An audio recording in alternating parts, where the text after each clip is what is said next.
Cult Cinema Podcast. God! Help us! Target everyone at ground level. No exceptions.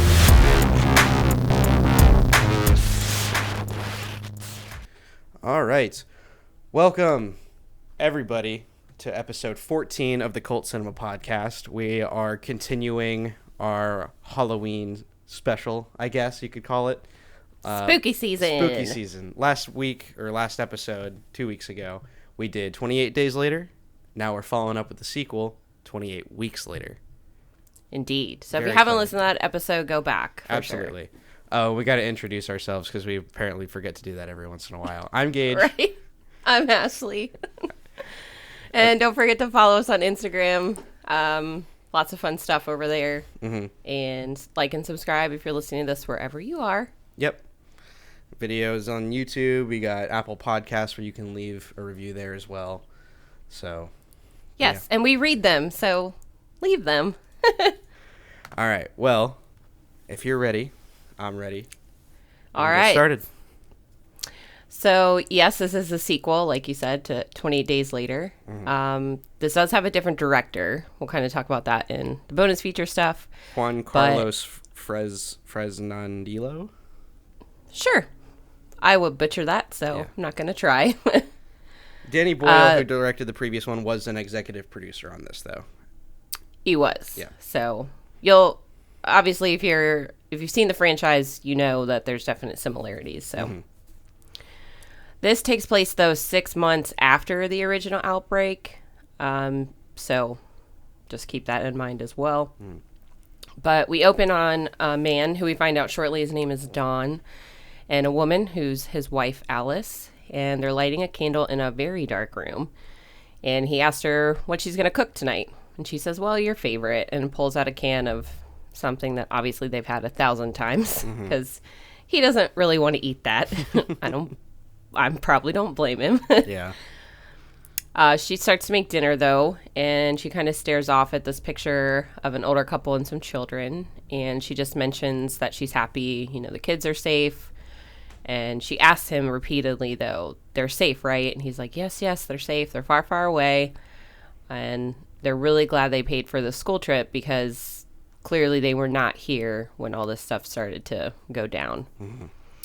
An older woman named Sally then enters, and they're kissing. Sorry, I forgot to mention that. And she kind of jokes that she's not interrupting anything, is she? And she's this sweet little old lady. And I loved her.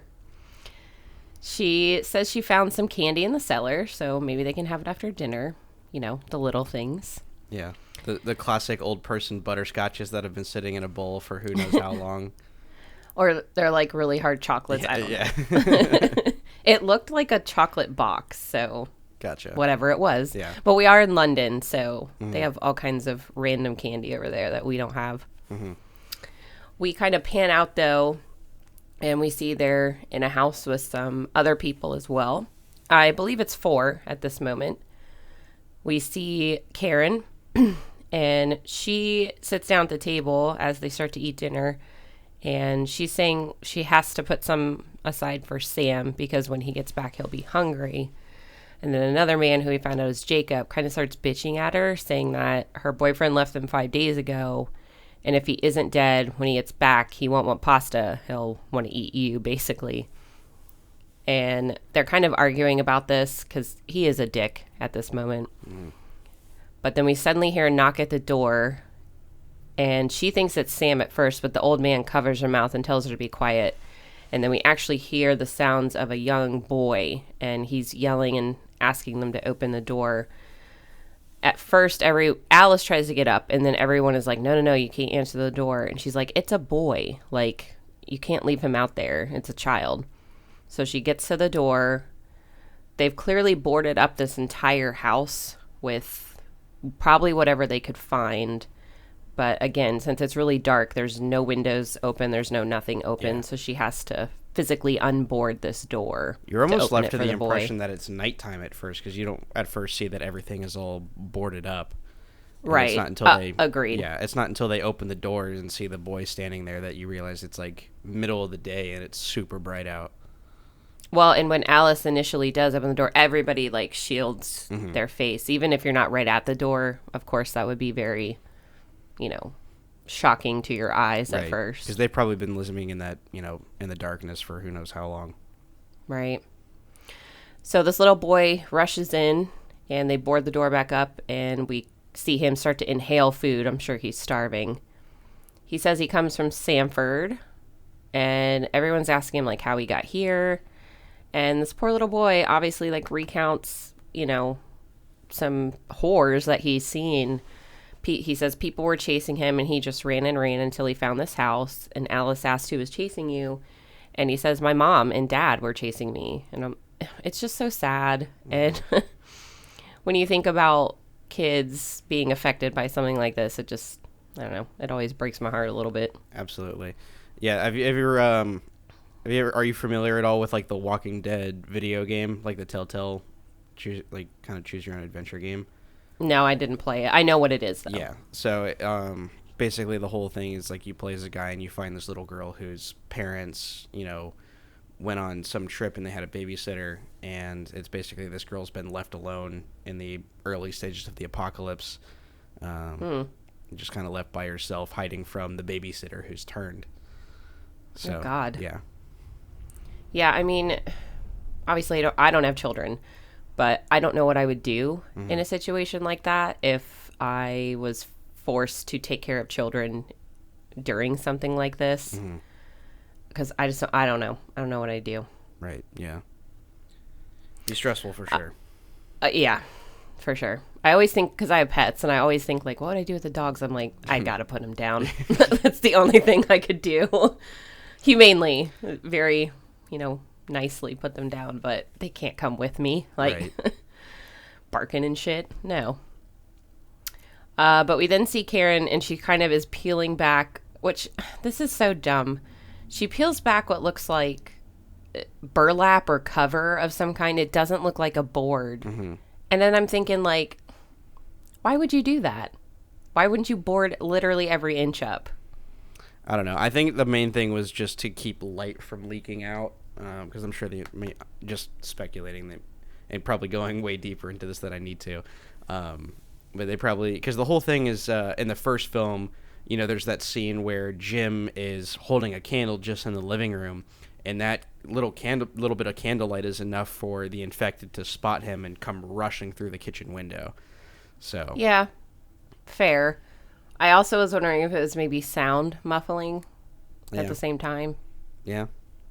But either way, she peels us back, and all of a sudden, there's a fucking infected, and they punch directly through that whatever's boarded up right in front of her. They rip her arm out and just try to eat it. Obviously, she's bitten at this moment. Jacob, though, tries to pull her out, back into the house, which I kind of was like, he didn't seem like the type, but okay. Yeah. But she instantly turns. It's within 5 seconds and just, tries to attack him. Luckily, though, he doesn't. I don't think he gets anything on him or she bites him or anything. No, yeah. But Dawn hits her over the head with, I think, a tire iron. He has a crowbar. Crowbar. Thank you. But it's too late because they're all starting to bust in the house. Dawn then hits another one. Alice and the little boy run upstairs. Jacob, Sally, and her husband, I didn't write down his name, older gentleman also, run out, I think, the back of the house. I'm not mistaken. I think there's a barn or something. There is, but they have to get out of the house, the little cottage, to get to it. Gotcha. Yeah.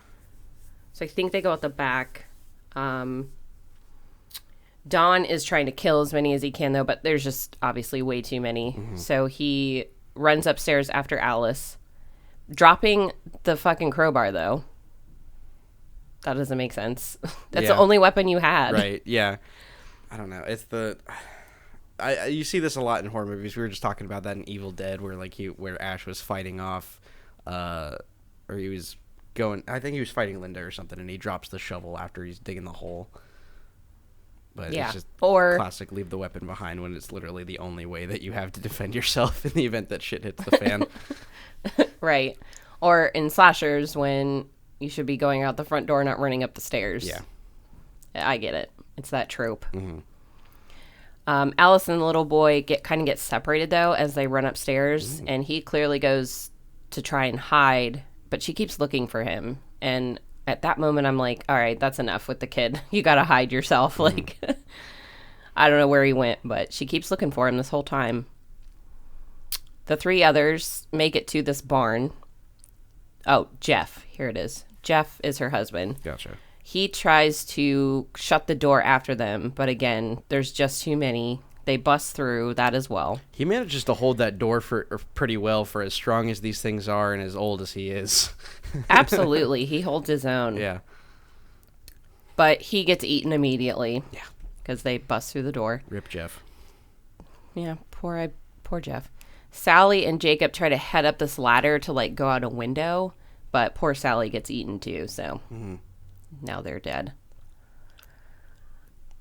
All right, so we flip back to Dawn and Alice, and Alice finds the boy in this room, but the infected are banging down the door.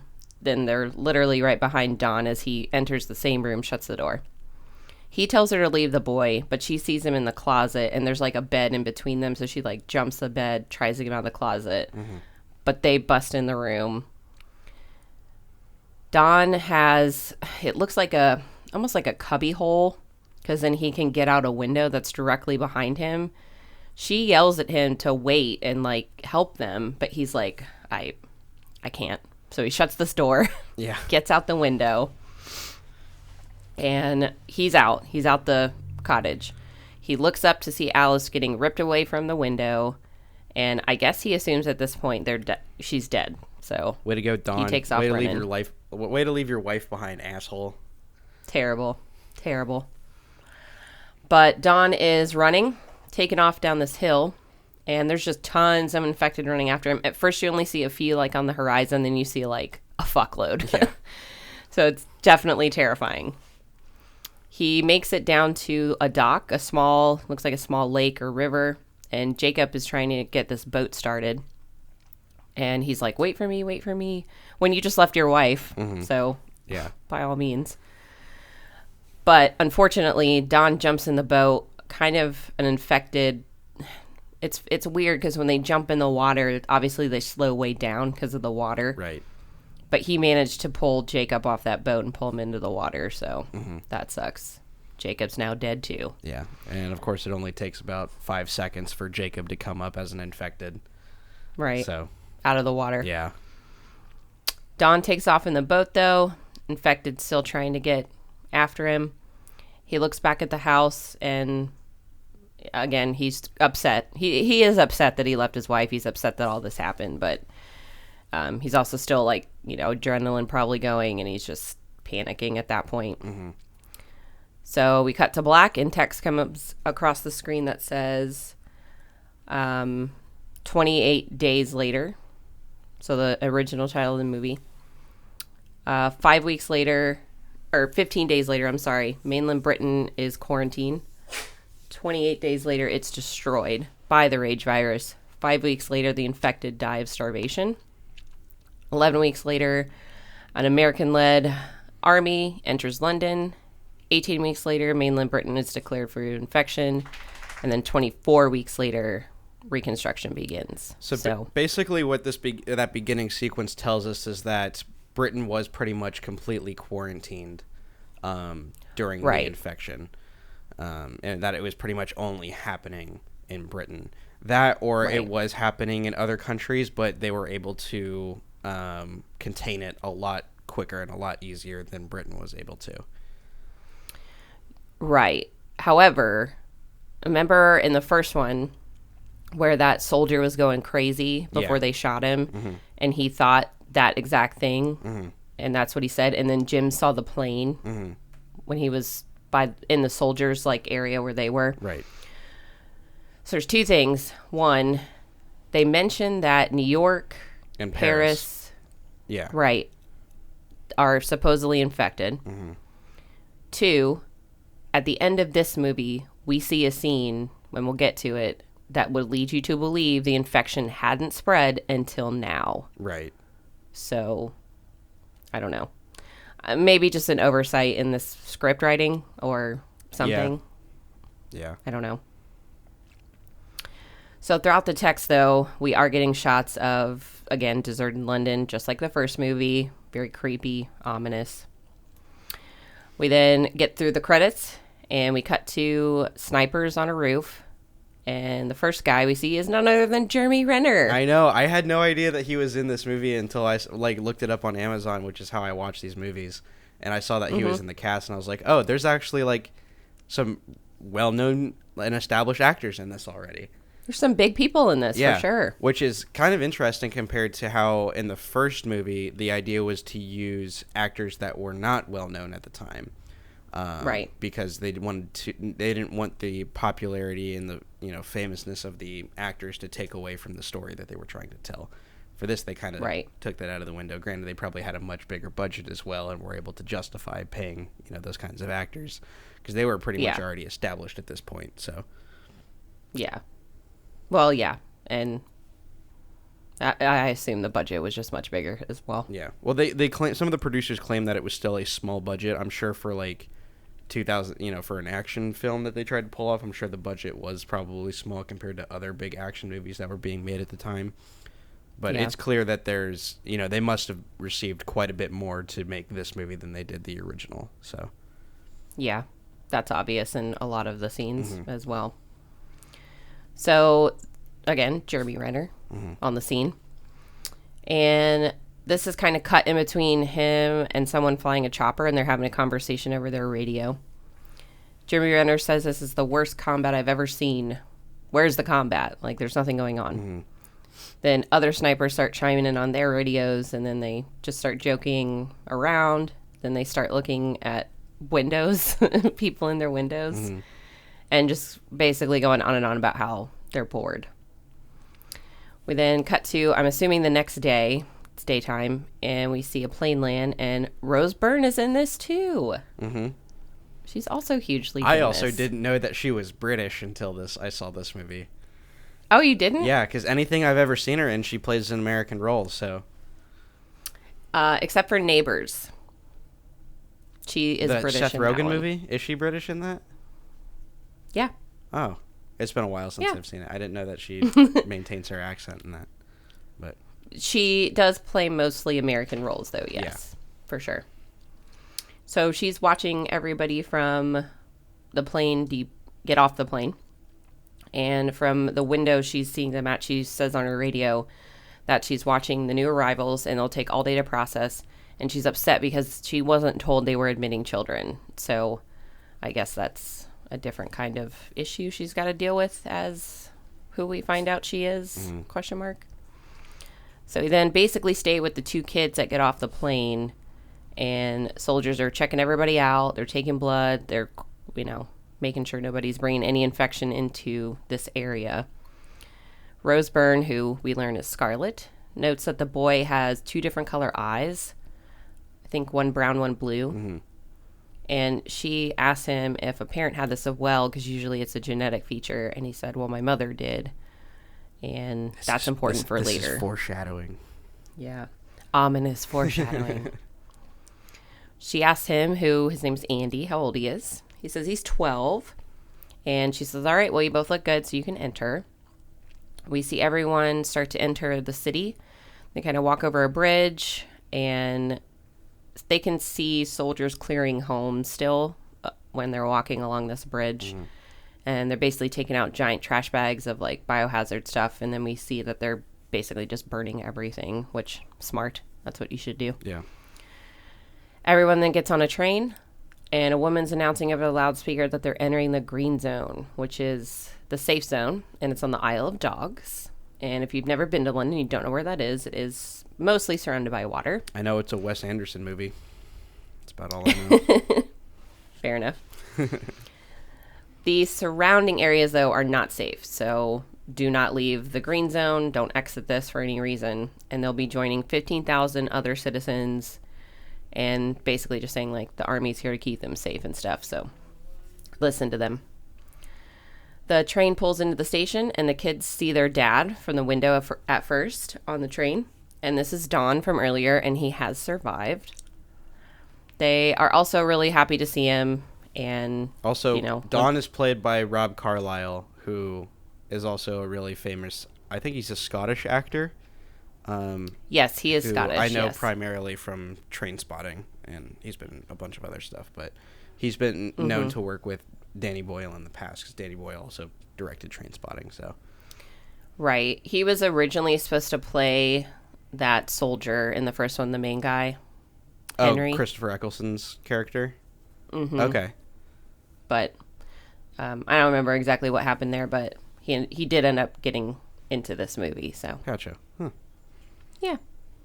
So Donna survived. Yay. The kids are happy. Everybody's happy.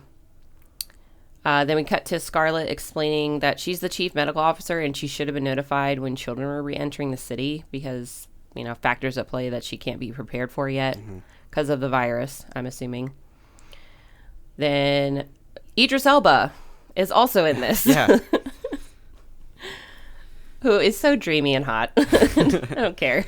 One thing is that good. He seems to be really trying to suppress his British accent in this, because it I don't know. For me, there's only a select few of British actors that can really pull off the American accent really well. Tom Hardy, no. Idris Elba, nah.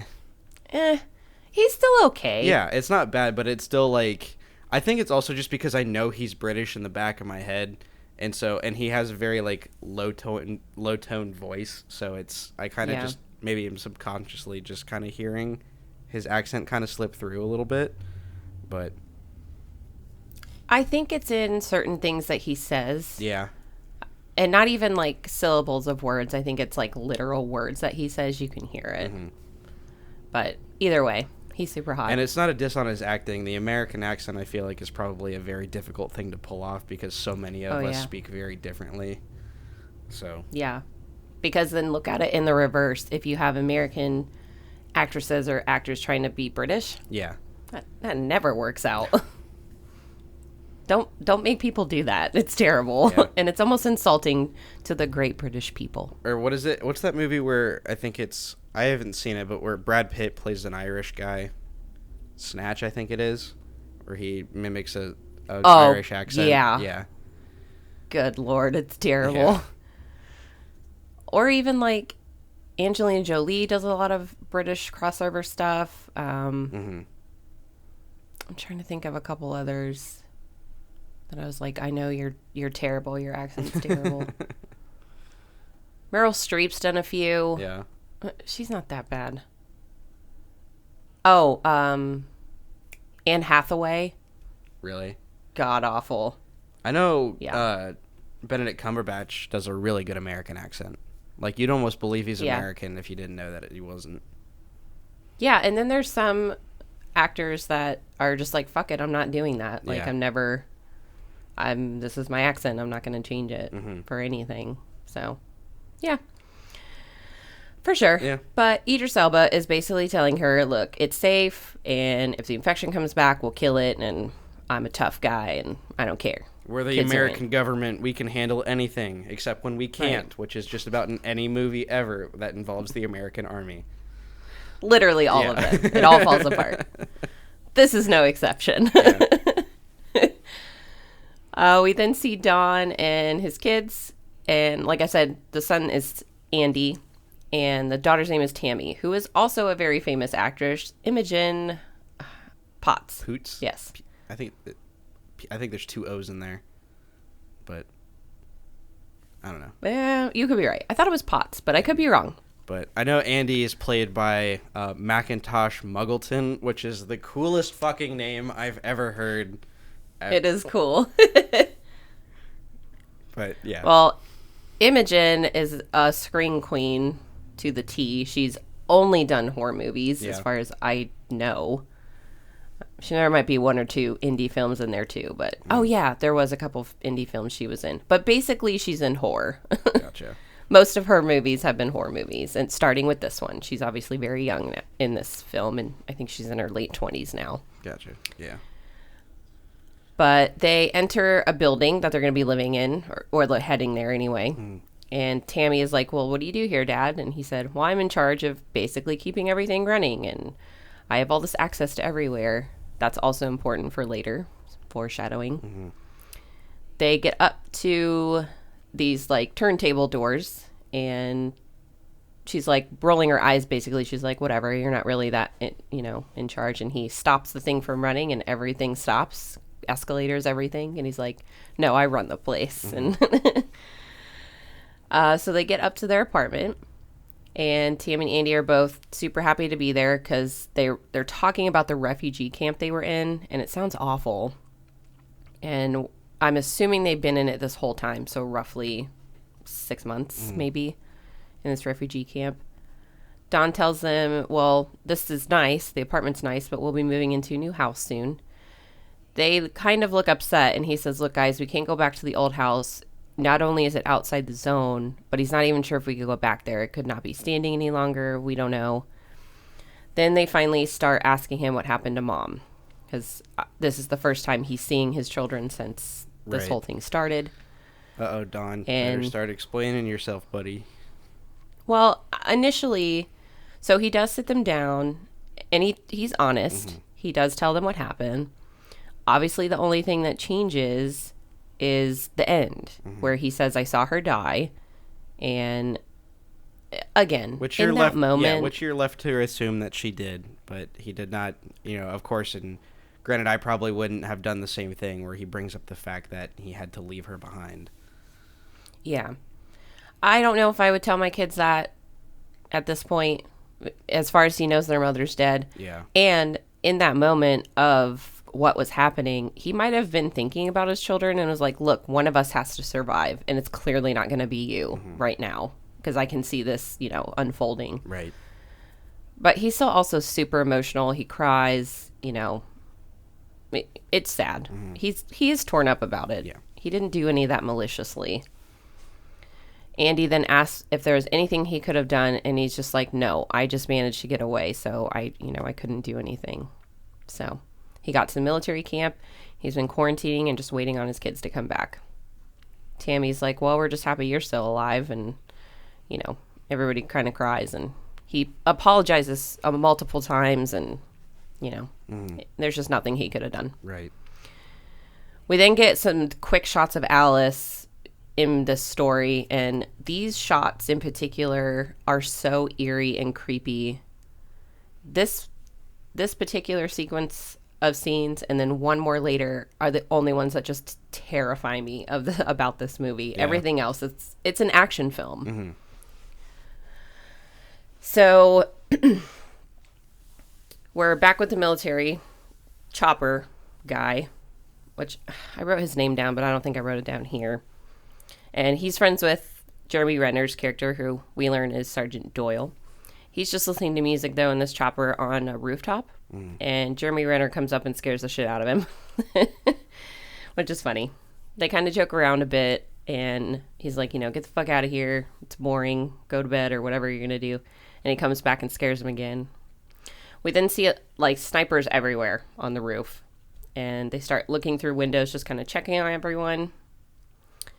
We then see another quick shot, again, of Alice, and she rips her face off. And this is Andy now having a dream about his mom, and he's waking up from that. Again, super eerie. Tammy comforts him, though, and says, he's like, I'm worried that I'll forget her, because I haven't seen her this long. I'll never see her again. So Tammy kind of says, you won't, we'll remember her. Mm-hmm. We then cut to the next day, and we see the kids sneaking out of the fucking green zone, doing exactly what they were told not to do. Goddamn kids. Dang kids, not listening to their adults. No. Sneaking out. Getting in trouble. Kids will be kids. I guess. But again, this is why I think Rose Byrne was like, I don't fucking want kids here yet. Yeah, makes sense. Yeah. Trouble abound. Kids cause nothing. Doyle. They really do. No offense. Yeah. Out there, people with kids. Yeah. I'm sure your kids are great. I don't know.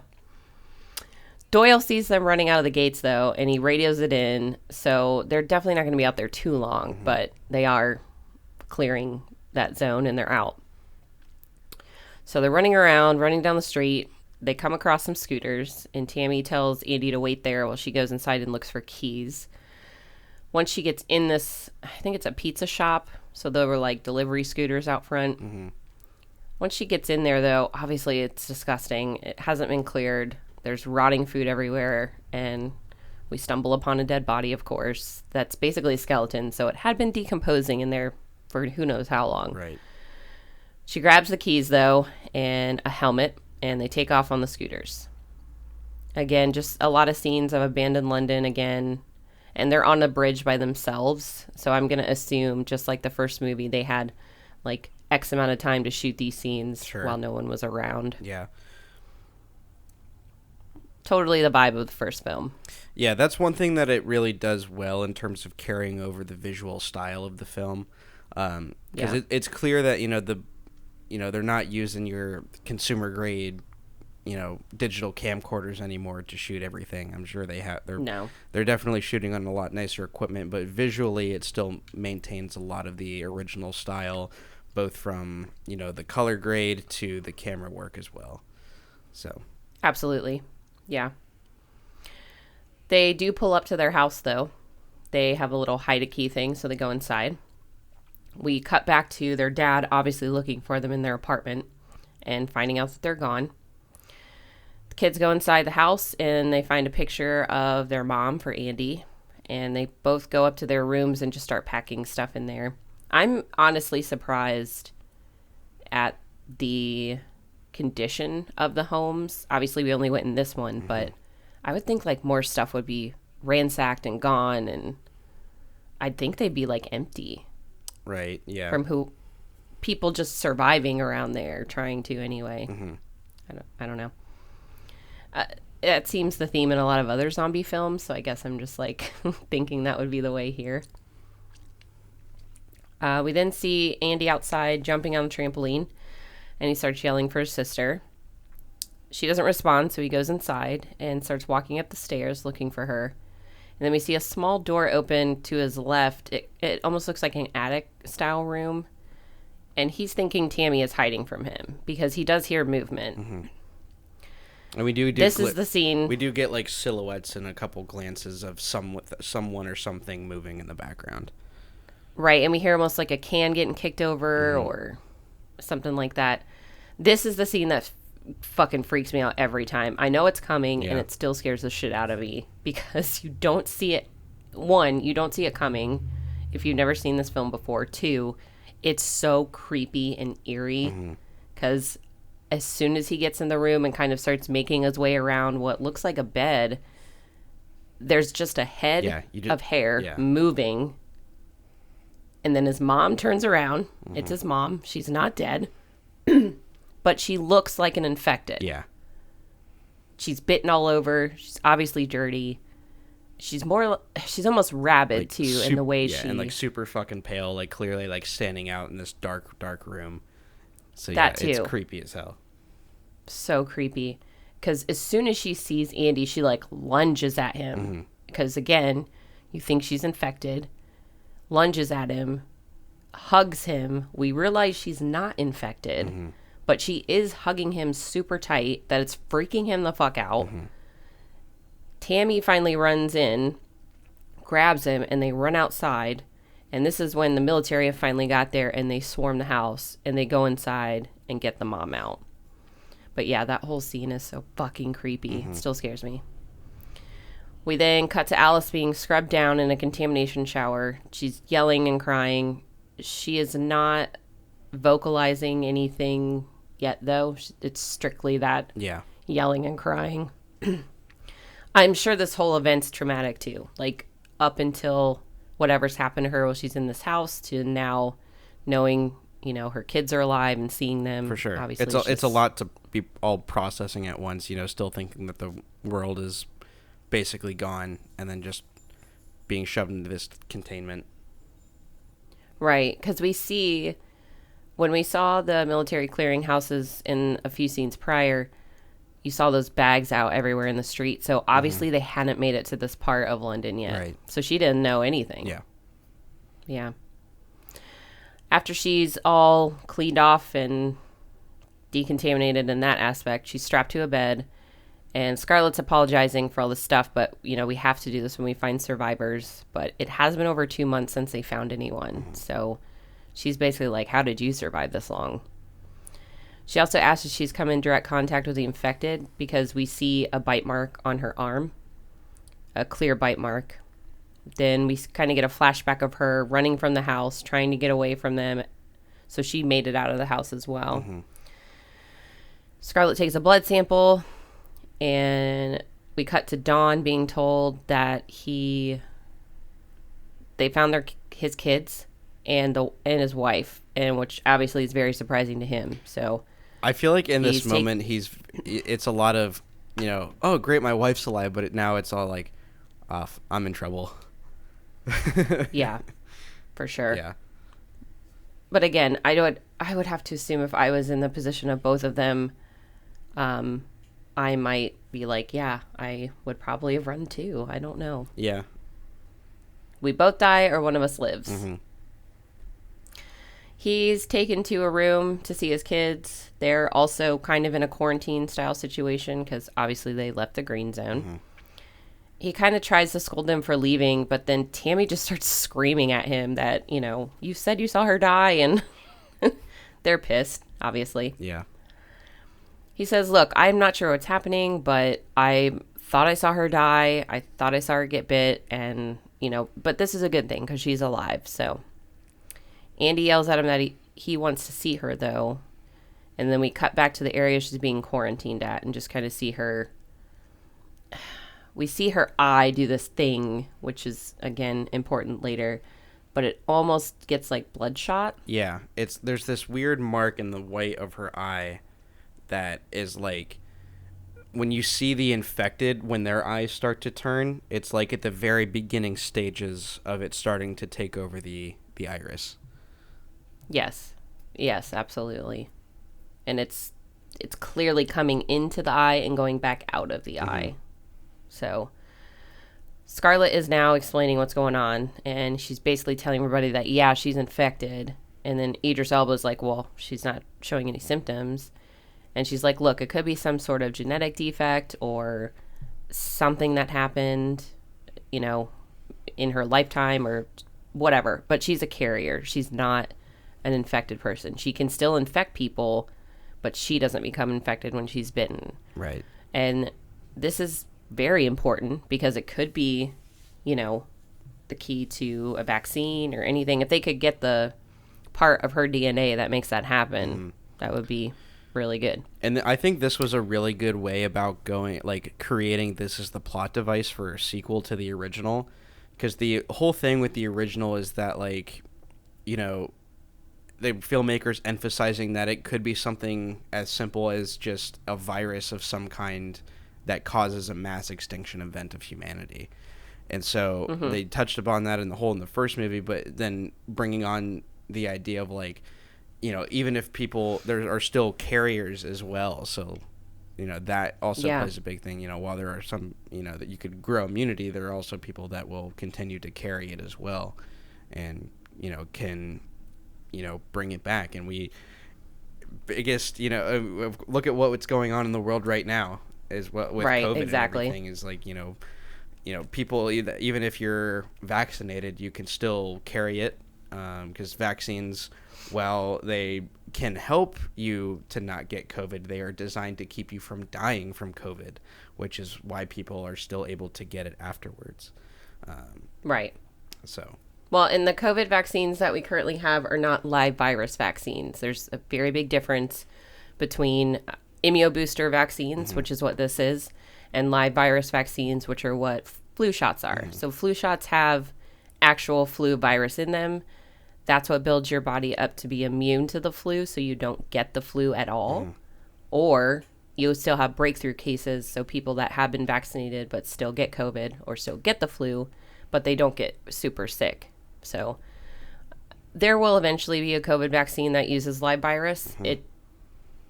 Maybe, because COVID it changes. This is the 19th version of COVID-2. So there's more, there's less of the 19. There's going to be different kinds, just like the variants that are coming out. So Right. this would be a different situation only because you have an infection. You know exactly what happens to people when you get infected. And again, vaccines don't work 100% of the time because we're not all 100% the same person. Right. But in this case, a vaccine would probably make it so people were more carriers than infected, or altogether, Yeah. you could get rid of the infection. So it would be valuable to keep this woman alive, but that's not what they decide to do. Of course So- not, because that makes too much sense, and the American government's involved. Exactly. Fuck it, we gotta kill it. These shots, though, are intercut with Dawn entering the facility. Because remember, he has access to everywhere. So, which again, fucking American government, is there no, like, red flag checkpoint that you're like, this person's entering this area that shouldn't be? Or, you know what I mean? Like, But he runs to the just place. but it just seems too fucking easy. Yeah, no. As soon as you see him go into that room to see Alice, you know that shit's going to hit the fan real quick. Right. Because, again, it's back and forth between Rose Byrne telling Idris Elba Yep. she's infected. She'll still transmit it.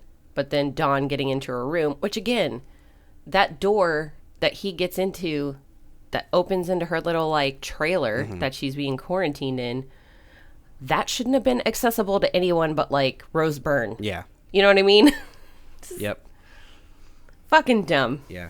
All of it's dumb. Don's got a lot more to worry about than just a scolding from his wife. Right. So. Which we now find out because he gets in there and he is at first apologizing, of course. Sure. Apologizing for running away.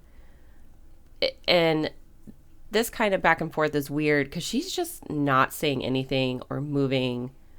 She turns towards him, but initially she doesn't do anything. Right. Yeah. Well, she's probably still in shock, from, what happened back at that cottage and having to survive up until the point to where she...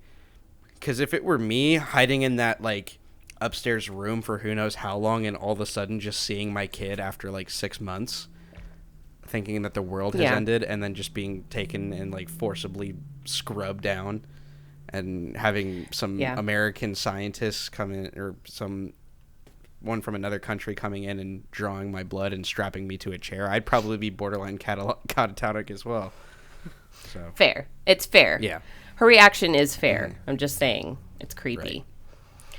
She does eventually, though, say, look, I love you. And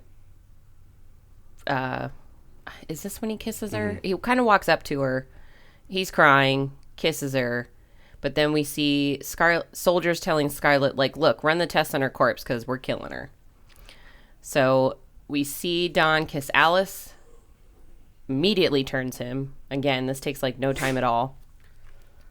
Then he rages out completely. And he kills poor Alice strapped to the bed who can't move and do anything, and it's super sad and super brutal because he just like beats her to death. And it shows that like this rage virus is more than just like your classic, zombie after to just eat. This is like it fully turns you into like your whole purpose is not only to eat but to just kill, because he is just like literally punching the shit out of her and then gouges her eyes out. Right, which has no bearing on. Because then he eats her, parts of her. But the eye thing and the punching, has nothing to do with getting food. Yeah. Just being brutal. So they're now entering the quarantine area, Idris Elba and some soldiers. They see the blood on the floor initially. He knows immediately what's wrong. So he tells everyone to execute Code Red because the infection's going to be breaking out again. So the Code Red is broadcast, I guess you would say, across all the radios. Doyle is checking in with his buddy in the chopper, and he says, did I hear that right? A Code Red? We then see the kids in the contamination area, and a soldier's coming up to them and telling them, look, it's going to be fine.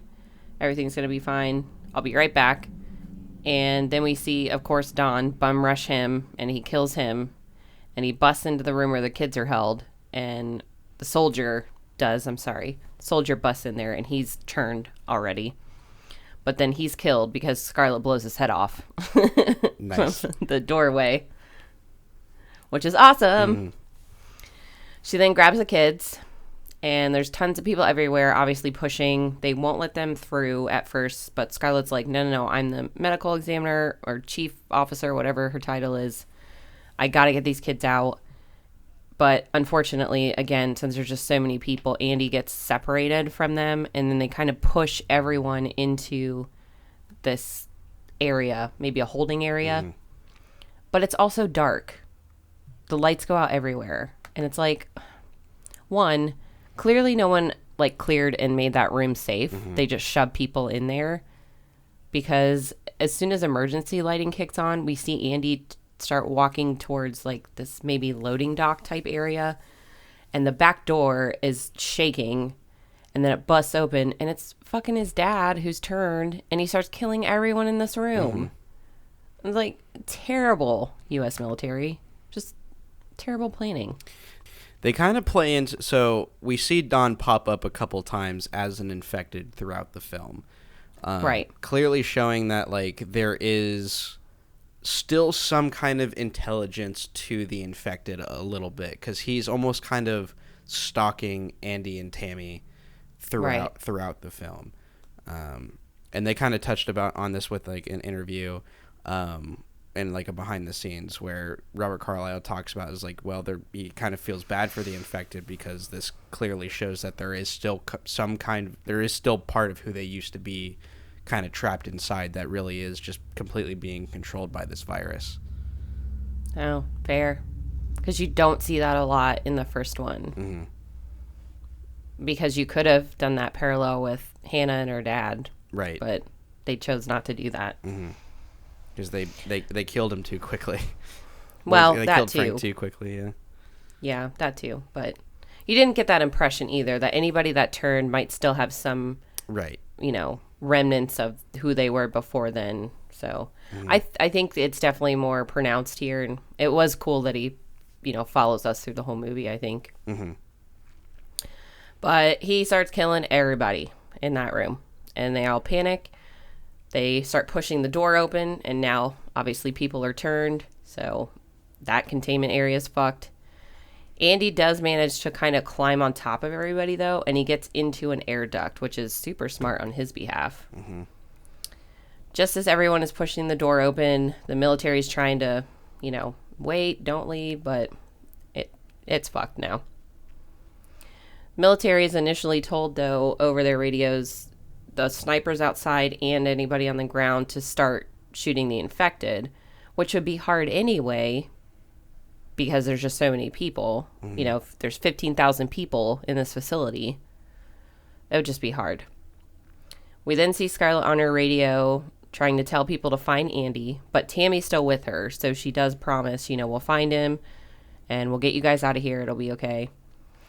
So we then see Andy kind of climb out of this vent, and he's outside, kind of ground level, and he's probably in shock a little bit, wandering around.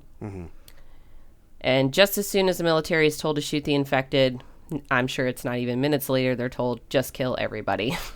Because that's what we do. Yeah. Well, I'm going to get judged for saying this. I kind of get it, though. Because to a certain point... It is spreading too fast. It's spread... Because we see how quick it takes for people to turn after, a bite, a scratch, anything like that. It's a matter of seconds. It is. And, when it's dark out and you're trying to, protect people, you start... I mean, Doyle's character, they even talk about how they have trouble distinguishing who's infected and who's not. Right. And so, it gets to the point where if you can't tell and you can't risk the infection spreading, sometimes you just got to do what you got to do and just eliminate it at the source. Yeah. I agree with you. I understand in this situation why they did that, but I mean, honestly, they should have just nuked Britain at the beginning of this and just... Well, they do. We'll get there. Yeah. That's plan B. Yeah. And they totally initiate that as well. Yeah. So initially, though, everybody is shooting everybody. Like, Doyle's shooting everybody. Clearly, all the other snipers are shooting everybody. But then Doyle sees Andy in his, like, sights. And he's like, you know what? No, I can't fucking do this. So he gets off the roof. He starts seeing other snipers are overrun with infected. So they've made it up to the roofs, too. That's how fast this is literally going. Yep. We then see a guy kind of wave Andy over. And they go into, I think it's a loading dock, an actual loading dock. It looks like food pallets Some are kind everywhere. Of warehouse, yeah. Yeah. And we can hear gunfire and stuff still going on. But this guy pulled Andy in there and they kind of board up the doors. Out of some fucking miracle, though, Tammy and Scarlett are also in this area. Wow. So How they're all back convenient. together. I know. For the plot to move forward, fine. Yeah. Scarlett basically starts telling everybody there, like, this is code red. So it makes sense they're shooting everyone because, look, step 1 is kill the infected. Step 2 is kill the infected. Step 2 is containment. If containment fails, step 3 is extermination. So they're not going to stop till everybody's dead now because it's spreading too fast. The guy that had kind of ushered Andy over is like, well, what the fuck are we supposed to do? We got to get out of here. And then all of a sudden, Doyle's there too. Wow. Yeah, everybody's there. The whole gang's here. Yep, everybody's here. But he chimes in from the back and is like, look, you don't have a choice. You could move now because it's dark and they might not, snipers might not be able to see you. They can only use their night vision during, the night. But during the day, they can see everything. So they'll just kill you and it'll be way quicker. Scarlett's like, yo, who are you? And he's like, who are you? Like, clearly we're both military that aren't doing what we were told to do. So he's like, I don't know about y'all, but I'm going to get the fuck out of here. So are you coming?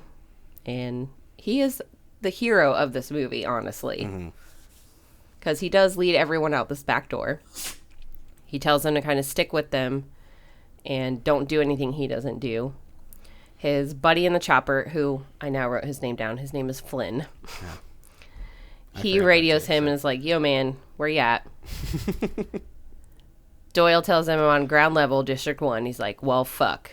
They're going to nuke the place in 4 minutes. You got to get out of there. They're firebombing it. Yeah. Right. Flynn says he has some landing ground, but you'll have to get there fast. So they all kind of turn a corner, and then bang, one guy gets hit by a sniper. Fuck. They all go and try to get out of the range, so they run in different directions, get separated. Then another person's shot, and Scarlett's shot in the leg. But she thinks it's fine, just a flesh wound, and tries to, like, wrap it. Yeah, so applies a tourniquet. Yeah. So then Doyle tries to use his mirror and find the guy, but he shoots that, so that sucks. Them snipers, they know all the tricks. They do.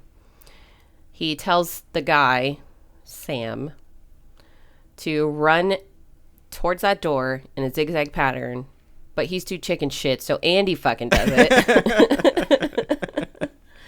Which, go Andy. Yeah, Andy's like, fuck it, I'll do it. Right. And it works because he does, see the sniper position and he shoots him, so they, Yeah, and this is just also, keep in mind, this is must be one of Doyle's friends that he was shooting the shit with earlier in the movie. Yeah. With all the other guys on the rooftop, too. So. And now he's killing him. Yeah. Yeah. But we do also see a shot of Don in the distance. That's right. He doesn't come up to them at this point, but we see him. And Andy sees him. Yeah. Just creepy. So the remaining people with Doyle, they're too late. The bombs are coming. So they all run down into the sewers to try to escape the initial fire, which works initially. So you see the fire, and it's literally everywhere. Alice in her room's on fire. Infected people are on fire. Regular people are on fire. It's just everywhere. So they are in the, Doyle and everybody are in the sewer, but now it's going into the sewer, so they have to get up to higher ground. So they make their way up to a rooftop building before any of the fire really gets any of them. We then see another area kind of being overrun with infected. It looked like there was some kind of gates there at first. I think it's outside the green zone, but I'm not sure. I think so. Yeah. Yeah. The little like theme park area. No, there's a scene right after the fire's all out, and there's smoke everywhere, and we see they're like those metal gates you see at like festivals and stuff they could easily be knocked over, but it was probably just like a border type thing for them to know. Yeah. And they're running out of there. So we then cut to Andy and Tammy holding hands, and they're all walking down the bridge with the rest of the people who survived with Doyle. We cut to the infected running all over the city now, and Doyle and everyone they get to a gate, and they look far away from them as far as they can tell, but it is daylight now, so everyone at some point is just running around in the daylight, and they haven't been killed. Everybody arrives to this like outside playground area with swings and stuff, and they're all kind of waiting. They're waiting for Flynn because they think Flynn's going to come get them. Andy tells Tammy that obviously now, do you think Mom's alive? And Tammy's like, no, she's definitely not alive this time. He also tells her he saw Dad, and he's one of them. So they both know he's infected. Yeah. Scarlett now is asking Doyle why he left his post. And he's like, look, I saw the boy in my sights, and I couldn't just keep shooting people. So I got down, and now I'm helping y'all. Yeah. He asks her the same, and she says that boy over there, their mother had very special blood. Some sort of natural immunity or something. And those traits can skip a generation, but they may not have because they have the dual irises in the boy, the same as the mother. She says, look, their lives are more valuable than mine or yours. So, which I completely forgot about the concept of that because I kind of caught on to it earlier, but I was kind of just like, oh, it's this, they established a relationship earlier, so it's just this really nice American military woman just here to help a couple of kids. Right. But it's like, no, they're important. No, it's because they, hold the key to saving humanity.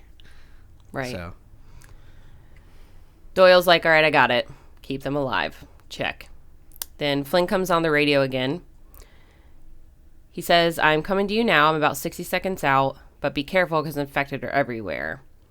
And then we see Flynn start to approach on his chopper, and he's yelling at Doyle, like, who the fuck are these people? I can't take them. And Doyle's like, you have to. And stupid Sam runs out to the chopper, jumps on, like, the, base of it, and Flynn's trying to maneuver him off. Obviously, the chopper sound is drawing people towards them, so Doyle and everybody has to start running. And this is one of my favorite scenes, though, because Flynn, as he's trying to get this dude off the chopper, tips the chopper down and just mows down the infected. Yep. I loved it. Yeah. This movie we've already talked about it, takes a much higher turn into the realm of action rather than suspense. But I think it does it really well because it still, of course, maintains, horror aspects, but it does, kind of turn into a Resident Evil movie a little bit here and there. Yeah. Which I'm not opposed to. There's some definite gore. Yeah. Yeah. I loved it. It was a great shot. For sure. So Doyle and everybody making a run for it. Flynn's like, look, I can't land. He tells them to get to safer ground, the stadium, which I don't think is too far away from where they are. But he's got to ditch those people because I ain't taking them. So they make it past the initial wave of infected, but more are coming as they take off running. Again, you kind of see that parallel of the first scene where the horizon doesn't look like there's that many of them, but then just all of a sudden there's a fuckload. They do get into the city, though, again, somewhere in the city. And they're running down the street, and as soon as they turn a corner, they see gas. So now this is another attempt for the military to control the infection. They firebomb this whole area. Now they're gassing parts of it to make sure everybody and everything is dead. There is a parked car there, though. So Scarlett, Doyle, and the kids are all that's left. So they pop in that car, close the vents, just miss the infected. But I thought this was weird. The infected are like trying to break in the car, break through the windows, but they're not. But they punch through like 2x4 siding. Yeah. It's just they're very inconsistent with the power. Like, it's clearly that some of them are more powerful than others. They must have just gotten like a really weak. They got lucky I thought and maybe got the a few- gas was working that fast, Maybe. and they're just like I guess so. shutting down. Yeah, that would make I don't sense. But there's now military approaching with flamethrowers, and the goddamn car won't start, of course. Of course. So Doyle gets out and tells Scarlett to pop the clutch, and he'll meet them at the stadium, and he starts to push the car. But just as soon as that happens, the kids watch him from the back window, and he is caught on fire, and he dies. That was fucking brutal too. It was. They just lit him up, and we just watch know. Hawkeye burn to a crisp. Not cool, man. Not cool. Damn. Scarlett's still trying to get them to safety, though, and this bitch is driving all kinds of crazy around this around this city. It's insane. Again, maybe she's trying to avoid gas, and I don't know.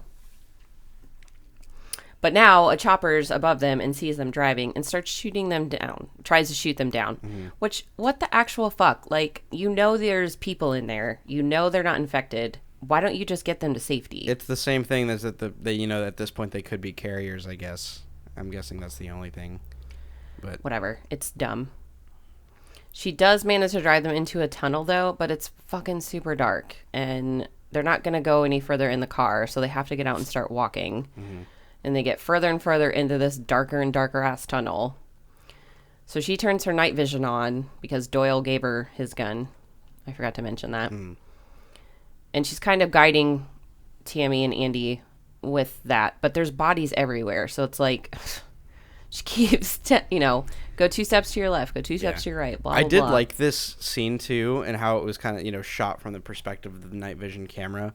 Because it just makes it a lot creepier, especially when, when it points over to Tammy and you just see, like, the bright, irises in the eye and the way that the camera picks it up. And it looks super creepy. It's very creepy because then no sooner does she try to guide them through, but fucking Andy's gone. Mm-hmm. They can't find him. Duh. And then just as soon as she's yelling for Andy, Don appears and he fucking kills Scarlett. Mm. And then Tammy comes across the gun. Beats her with the gun, too. He, beats her to death with the butt of the gun. Right. And Tammy, I don't know if she ran at that point or how she got separated, but Tammy and Andy are now in different parts of wherever they are. Mm-hmm. But Tammy comes across the gun and sees through the night vision that Scarlett's dead, and it's like, fuck. Now what do I do? So she's yelling for Andy again, because we do cut to him wandering around alone, and he hears a noise and calls out, but it's Don again, and he runs right at him, bites him, but Tammy's now there, yells at him to stop. She sees it's her dad, but shoots him anyway, because she has to. She has no choice.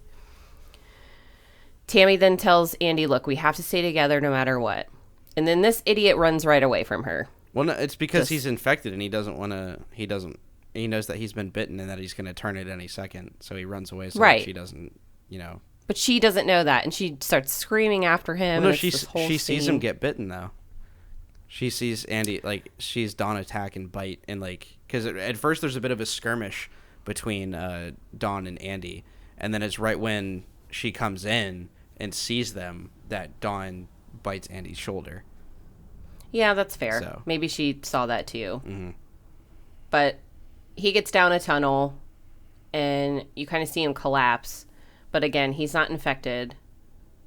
And he asked Tammy, hey, am I one of them? And she's like, no, you're fine. But we do see the eye thing happen to Andy. Right.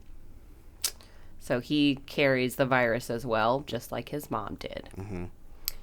We then see Tammy and Andy make their way to the stadium, and Flynn is there. He tells them to stop and asks where Doyle is, and Tammy just shakes her head and says it's just us, because it is, unfortunately. Flynn says, all right, come on, get on the chopper. But since Tammy doesn't know about the carrier thing, and neither does Andy, and he's bitten, obviously that's chaos about to ensue. Right. So the next scene we see 28 is days Chopper. later. Right. Mm-hmm. It's going over London, and then we see the text come across the screen, and we see an abandoned chopper, which is obviously Flynn's. and we hear French speaking over the radio. Mm-hmm. Then we just see clips of tons of infected running around Paris. And that's the movie. That's the movie. So, of course, we're led to believe that they flew to Paris. Virus spread there. And now all of Europe is likely infected and into Asia, which means that also Africa is probably affected. Right. Basically the entire eastern side of the world. So, all infected now. Yep. Way to go, Andy. God. Punk-ass kid. Ruined it for everyone. Yeah. Well, what did you think of the sequel? I thought that this was a very solid sequel, and I didn't even know that this was a movie up until when we started talking about putting 28 Days Later on the here. All right. Yeah. So I was pleasantly surprised because when I did a little bit of research and I heard that it was, kind of very meh. I liked it a lot. I think it's probably, I like it as much as I like the first one. I do too. I think it's a really solid sequel. It's really good. For sure. It's well done. Yeah. I do have a couple notes here that I took in regards to kind of the behind the scenes of the movie. So me too. So 28 Weeks Later was not the original working title for the film. They played around with a lot of ideas because they knew that they did want to do a sequel. Some of the ideas were, doing a separate story that ran concurrently with the story of the first one. Another idea was to follow up pretty much exactly where the last movie took off, with the working title of that being 29 Days Later, funny enough. So it was directed by Juan Carlos Fresnadillo, who is, as far as I know, he's just Latin, Spanish-speaking director, and this was his first real movie that was all in English. And so they brought on a Spanish-speaking cameraman, Enrique Chediak, to be the primary cameraman for the movie, who, was the one who came up with the idea of shooting day for night, which is basically the idea of shooting all of your night scenes during the day and then just using color correction in post to make it look like it's night. Because if they shot it at night, you'd have the lights of the London city on in the background, and if in an abandoned city you can't have that. Right. But he also did sorry, go ahead. Go ahead. Did he also translate, do you think, or did he speak English? Did that say anything like that, the director? The director did speak English. Okay. But with Spanish being his, first language, it was easier for him to communicate with the cameraman, who already was fluent in Spanish as well. But Fresnadillo already speaks English very well, but I'm sure there was also being able to, fluently communicate with the cameraman probably helped a lot with the production. Yeah. And Enrique Chediak, he, of course, like I talked about earlier, he did an amazing job with the camera work, staying true to the style that the original had in terms of camera placement, and doing a lot of handheld to help, maintain the look of the original as well. Cool. They did have a designated person brought on, Paul Casey, who was basically in charge of choreographing the movement of the infected. So they actually had, the infected were actually instructed to move in a particular way, rather than just kind of like, all right, growl and just run. But like there was actually some like choreography to the way that they moved. But that is pretty much what I've got there. Interested to see what you managed to dig up here. Not a lot, honestly. Yeah. There wasn't a lot out there. I'll probably just build on what you already said, basically. Like you said, this is a different director, but Danny Boyle did help direct small parts of the film and executive produce the film. Mm-hmm. I believe he worked really closely with the second camera unit. Working a lot with that. So. The original sequel, like you mentioned, titled 29 Weeks Later, was actually supposed to be British military rescuing the British Prime Minister and the Queen of England. I did see that was a concept that they came up with. So yeah. Which they were going to bring Jim and Selena and Hannah back for that, but that just didn't end up working out for any of the actors. Yeah. A lot like 28 Days Later, the sequel also is a commentary on society, but this one's more of how society views war instead of the anger and rage that we kind of had in the first film. Sure. So between the military takeover, the quarantining procedures, and then ultimately just the resanitization of the city, it did follow the original with making that kind of commentary, which I thought was cool. For sure. The little boy who arrives at the cottage at the beginning of the film claims to be from Sanford. Sanford is the name of a fake village that was used by British police to practice emergency preparedness drills. It's also the fictitious location of the action comedy Hot Fuzz. Is it really? It is, the Edgar Wright film, which is hilarious. That's funny, because when did Hot Fuzz come out? It was like around this time, wasn't it? Maybe like a couple years earlier? I'd have to look. It might have been after. Which is funny, because I know Edgar Wright in the... because he did Dawn of the Dead, and I believe he was in the behind the scenes that I saw for 28 Days Later, doing some commentary on that. Oh, okay. So I thought it's... I'm guessing that Edgar Wright probably had, is probably a big fan, or is, worked close with Doyle or the production of this to some extent or something. Definitely. But, could have been, for sure. I thought that was funny. yeah.